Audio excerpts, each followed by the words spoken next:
Heat 1 winner Damir Baizhiyenov was able to win the pole toss-up over Karl Endumian, the Heat 2 winner, and therefore would be on pole for the feature race. Damir Baizhiyenov, this is his second pole for a feature race so far this year, as the drivers already fan out 3 wide.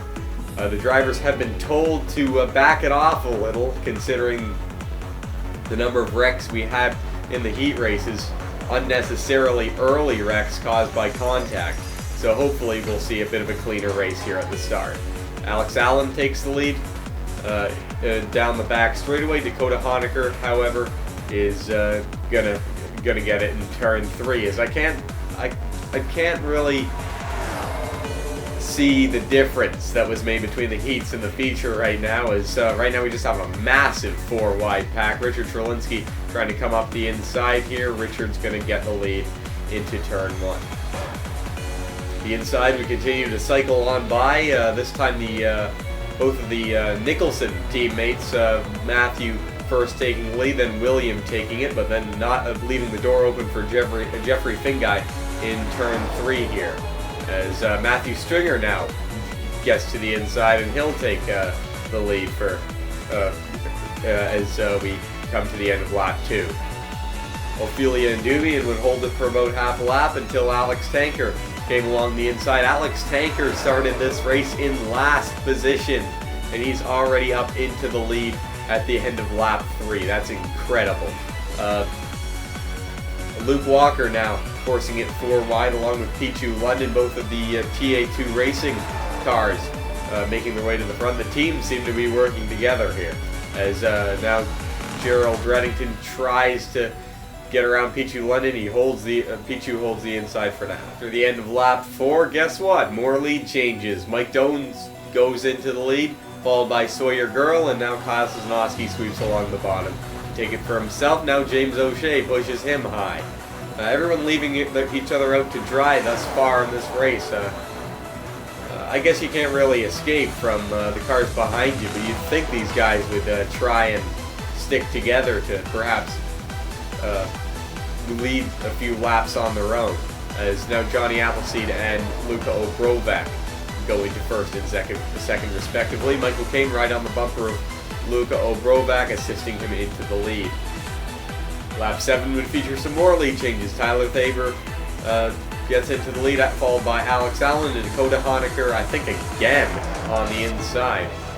Now Johnny Finguy making his way into the top spot.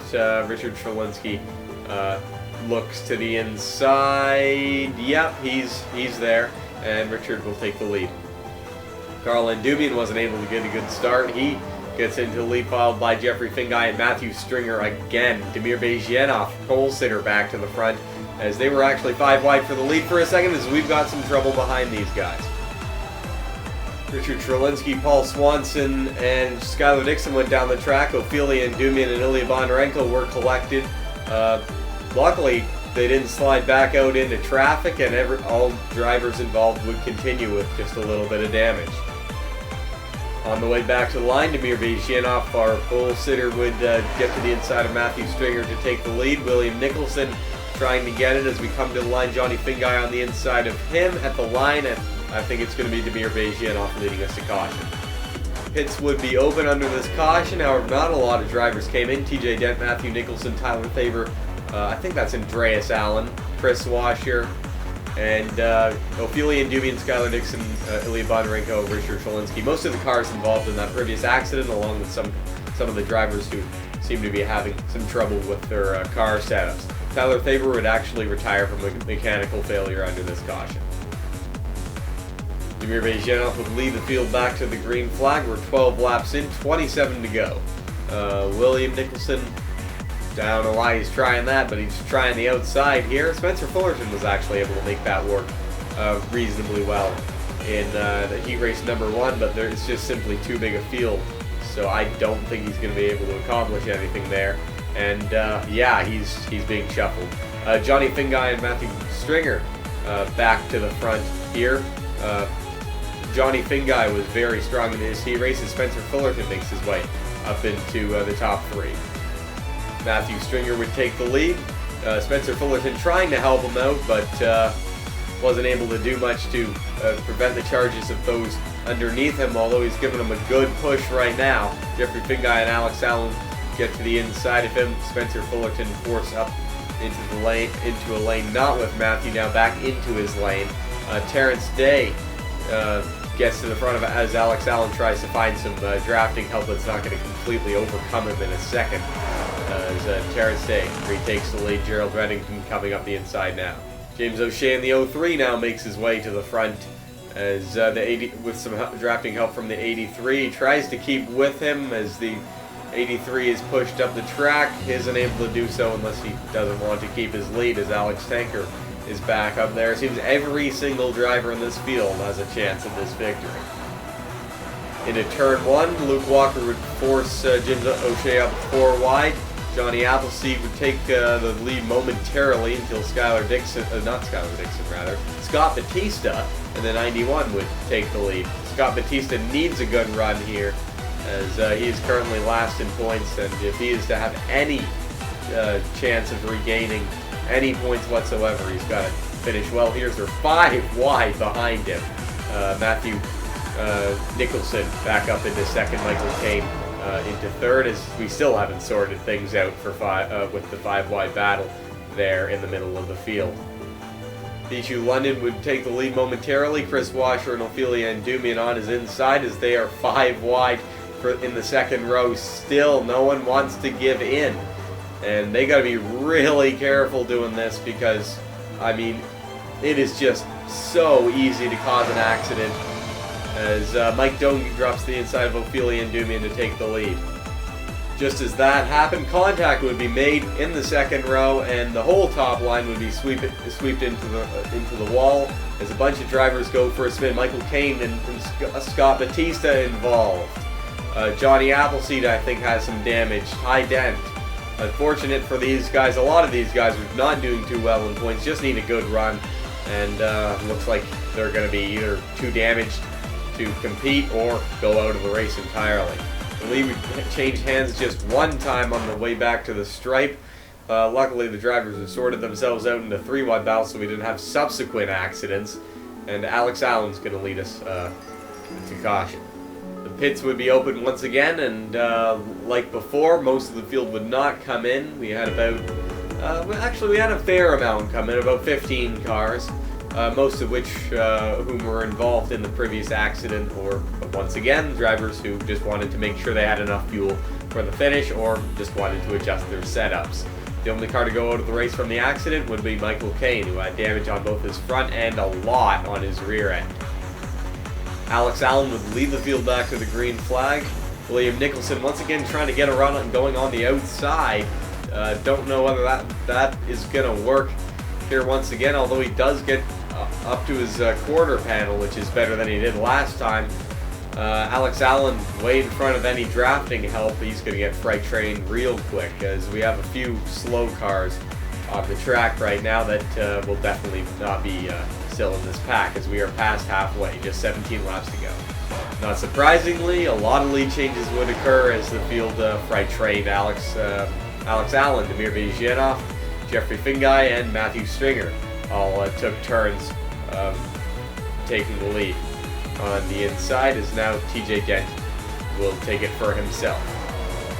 Over the next lap or two, Alex Tanker and William Duncan would team up, and they would actually put a bit of a gap between themselves and the main field, at least for a bit, until Alex Tanker got to the inside of William Duncan to take the lead for himself. 4 wide racing continues. William Duncan thought about coming back down, but realized he wasn't clear and stayed up there. Luckily, Alex Tanker, Terrence Day would grab the lead for a bit until Matthew Stringer would get it and hold it to the caution flag as we have a small wreck here in the back of the field. Running at the very back of the tail end of the field, Skylar Dixon would blow a motor. Unfortunate for him, he was running second in points and had an opportunity as Luka Obrovac, our points leader, was not having a good day. Skylar trying to get down to the inside, not quite able to, still trying to. He has an opening there, he really should be. He tries, Luka Obrovac has nowhere to go but into the back of him. And Skylar Dixon is sent for a bit of a ride into the outside wall. Luka Obrovac with a lot of front-end damage from that. Both of these drivers, both of our points leaders, first and second, Luka Obrovac and Skylar Dixon, would go out of the race from this accident. Matthew Stringer in the 87, who's led from probably 4 times so far in this race, has a very strong car, and he would lead the field back to the green flag with just 10 laps to go. This is probably one of Matthew's best chances to get a victory thus far in his career. William Duncan gets to the inside, and the 6 will take the lead onto the back straightaway. Wild racing continues as Terrence Day and Johnny Appleseed get into the lead. Damir Baizhiyenov trying to come up the inside. Damir's going to take the lead. Coming to 8 laps to go, Gerald Reddington would blow up from near the front of the field. And this would slow up quite a few drivers, especially Andreas Allen and William Nicholson, who completely lost the draft from this. Unfortunate for them, but Gerald at least got down the track in a bit of a safer manner than Skylar Dixon. Gerald gets right to the apron and just stays there. Mike Doan, followed by Alex Allen, would take the lead, and then Sawyer Girl would get to the inside of Alex Allen and take the lead for himself. Ilya Bondarenko coming up the inside to get it as well. Alex Allen actually is clear right now, but wasn't able to get down in time. Ilya Bondarenko gets the inside. Terrence Day now coming up the inside as the drivers beginning to plan their final moves. Jeffrey Fingai would get to the inside of Alex Allen, followed by Jacob Young, and Johnny Appleseed would make it 4 wide into turn 1. Johnny would take it as we have just 5 laps to go. Off of turn 4, William Duncan would overtake Johnny Appleseed. Johnny Appleseed getting a run back on the outside. Matthew Stringer up into the top 3 as well. Both of their cars are doing very well thus far as we approach the final laps. Matthew Stringer into the lead for perhaps the 5th or 6th time this race. Coming to 4 to go, Mark Nutt would get to the inside of Matthew Stringer. Carl Endumian inside of him. Whole field's 4 wide once again here as TJ Dent now trying to force it up 4 wide. He does. He's able to do so. Kosasnowski in the 7 right on his bumper trying to force it inside. He pushes him up as we've got a small crash at the back. Ilya Bondarenko, Alex Tanker around. Who's going to lead back to the caution flag. We're going to have a green-white checkered, that's for sure. With just 3 laps to go, I don't think they're going to have time to get all the debris off the track in time. Kosasnowski leads for now. He doesn't have any drafting help. Spencer Fullerton with a run with some help from Mike Doan, who's going to lead at the caution flag and at the end of the regular scheduled distance. Spencer Fullerton by 1/1000th of a second. Johnny Fingai, James O'Shea, and Paul Swanson would get together in a 5 wide battle, sending Ilya Bondarenko, Paul Swanson, and Alex Tanker into the wall. Alex Tanker went for a spin, and Alex Allen nearly went for a spin, but was able to save it.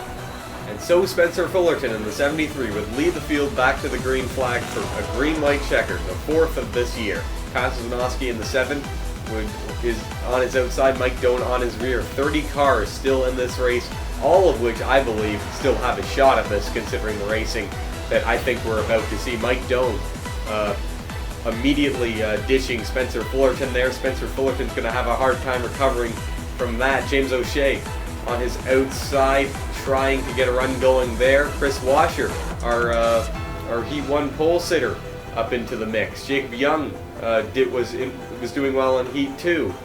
Carl Endumian up into the mix. Chris Washer takes the lead. Johnny Appleseed and Johnny Fingai make some contact there. There's some more contact made back there. Everyone somehow saves it. And we're coming to the white flag. If the caution comes out now, it doesn't matter. We're racing back to the flag. Carl Endumian inside of him, inside of Chris Washer. He forces him nearly into the outside wall. Sawyer Girl coming up the inside. Oh, we've got some trouble behind them. Jacob Young's around. We've got some cars in the wall. Oh man, massive crash. There goes the whole field. We've only got 4 cars left in this lead pack. TJ Dent takes the lead from Sawyer Girl. Spencer Fullerton right on his back bumper. We've got two car lanes going here. Carl Endumian ditches Sawyer Girl. TJ Dent forced up by Spencer Fullerton. He makes his move in the final turn. Sawyer Girl does not help TJ Dent. Carl and Dumian's going to be the only one that has a shot at Spencer Fullerton. He looks to the inside. They come down to the line. Spencer Fullerton goes from 1st to 8th to 1st in that green-white checker to claim his 2nd ever career victory and his 1st of this year.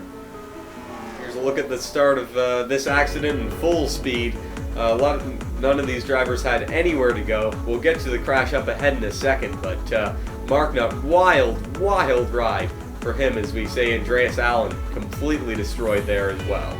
Marknut comes to a stop on his roof. They had to remove him with the jaws of life there, unfortunately. He was transported to a nearby hospital. Further up the track, we had more trouble. Kyle Sosnowski gets hit by Andreas Allen, and then further up, William Duncan slides back up, taking out Matthew Stringer, Matthew Nicholson, Chris Washer, and basically everyone in front of him there. James O'Shea involved, William Duncan, well, he was the one that slid back up. Alex Tanker, I think, got a small piece. Damir Baizhiyenov, he got pretty destroyed in that. William Nicholson, the last car to avoid damage there. Just 13 cars escaped this massive melee without damage. One last camera angle. This shows the full crash in full time, as there goes the entire field basically. It's hard to find. None of the camera angles was able to capture the whole incident. So, except for this backstretch one, that the cameraman probably is shaking his head in disbelief of his camera placement there. Carl Endumian would finish in 2nd place. He won heat race number 2. Great weekend overall for him. Nearly perfect, in fact. TJ Dent in the 18 would come across the line in 3rd. Sawyer Girl, another good top 5 for him. 4th place finish. Paul Swanson had to check up for that accident. Finished 3.5 seconds back, but in 5th place. Ilya Bondarenko in the 77 finished 6th. Johnny Appleseed finished 7th. His teammate was on his outside, but got clobbered in that accident and finished 23rd. 25th, rather. The 100 of Luke Walker would get 8th. Pichu London in the 007. Don't know where he is, but he finished 9th. Both TA2 Motorsports cars in the top 10, and Ty Dent in the 83 would come across the line in 10th.